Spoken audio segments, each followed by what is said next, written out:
আসসালামু আলাইকুম। আশা করি সব ভালো আছেন। আলহামদুলিল্লাহ আমি ভালো আছি। তো আজকে এলাম একটা দুঃখের বিষয় নিয়ে।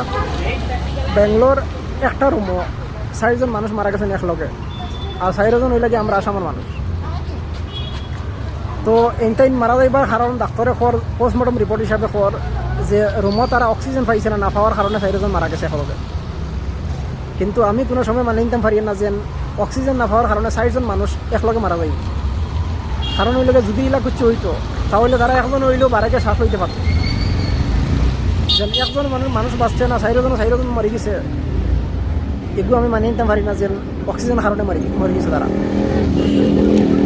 তো আপনার তোর কিলা লাগে যে অক্সিজেনের কারণে 4জন মানুষ একলগে ইলা মরতে পারবানি? কমেন্টও জানাই জানি আপনার তোর মতামত।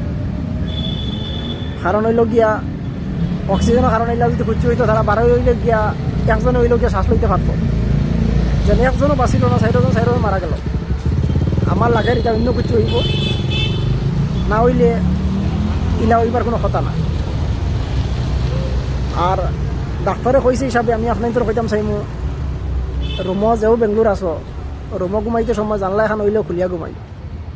ডাক্তারও খোয়া হিসাবে কইয়ার কারণ হইল আমার কোনো সময় লাগে না যেন অক্সিজেনও লাগে মানুষ 4জন মারা যাইবে একলগে। তো অত খানো ভিডিওকে বেশ করে শেয়ার করে দিতেন সারা।